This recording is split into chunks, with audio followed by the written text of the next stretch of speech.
Baka R.V. iz Bele Crkve u petak 3. februara oko 17 časova i 30 minuta prijavila je policiji nestanak unuke M.D. 18 godina. Tada je ona policiji rekla da je unuka dan ranije, četvrtak, otišla od kuće i da je čula da su unuku protiv njene volje odveli J.M. i njegov sin J.N. iz sela Margita, kod Plandišta. Policija je odmah reagovala i otetu devojku M.D. pronašla u kući J.M. u Margiti, selu nadomak rumunske granice.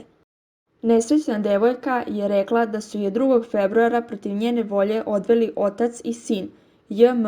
i J.N. i da su je silovali tog dana, a dan kasnije je još jednom silovao J.N.